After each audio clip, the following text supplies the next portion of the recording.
അധ്യായം 13. അന്ന് തന്നെ യേശു ഭവനത്തിൽ നിന്ന് പുറത്തു വന്ന് കടൽ തീരത്തിരുന്നു.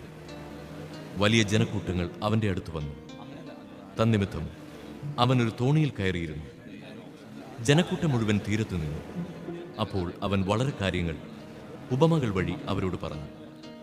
വിതക്കാരൻ വിതയ്ക്കാൻ പുറപ്പെട്ടു. അവൻ വിതച്ചപ്പോൾ വിത്തുകളിൽ കുറെ വഴിയരികിൽ വീണു. പക്ഷികൾ വന്ന് അത് തിന്നു. ചിലത് മണ്ണ് അധികമില്ലാത്ത പാറമേൽ വീണു. മണ്ണിന് ആഴമില്ലാതിരുന്നതിനാൽ അത് പെട്ടെന്ന് മുളച്ചു പൊങ്ങി. സൂര്യനുദിച്ചപ്പോൾ അത് വെയിലേറ്റു വാടുകയും വേരില്ലാതിരുന്നതിനാൽ കരിഞ്ഞു പോവുകയും ചെയ്തു. വേറെ ചിലത് മുൾച്ചെടികൾക്കിടയിൽ വീണു. മുൾച്ചെടികൾ വളർന്ന് അതിനെ ഞെരുക്കിക്കളഞ്ഞു. മറ്റു ചിലത് നല്ല നിലത്ത് വീണു. അത് 100 മേനിയും 60 മേനിയും 30 മേനിയും വിളവ് നൽകി. ചെവിയുള്ളവൻ കേൾക്കട്ടെ. 2 കൊറിന്തോസ് 9:6. അല്പം വിതയ്ക്കുന്നവൻ അല്പം മാത്രം കൊയ്യും, ധാരാളം വിതയ്ക്കുന്നവൻ ധാരാളം കൊയ്യും. വിതക്കാരൻ്റെ ഉപമയിൽ ചിന്തിക്കുമ്പോൾ വിതയ്ക്കുന്നവൻ ആരാണ്?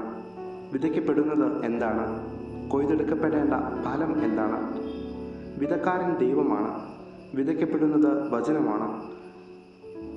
അവൻ പ്രതീക്ഷിക്കുന്ന ഫലം ദൈവരാജ്യത്തിൻ്റെ ഫലമാണ്.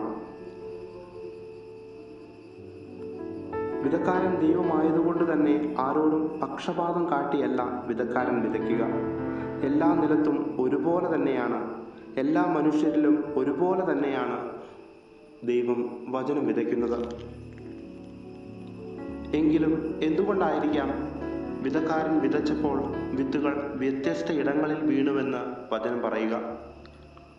ഉത്തരം ലളിതമാണ്.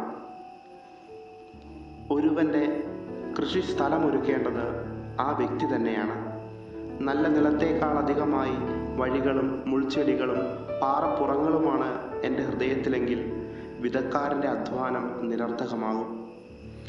എല്ലാ നിലത്തു നിന്നും 100 മേനി ഫലം ദൈവം ആവശ്യപ്പെടുന്നില്ല. പറ്റുന്നതുപോലെ 30 മേനിയെങ്കിലും കൊടുക്കാൻ നമുക്ക് സാധിച്ചാൽ മതി.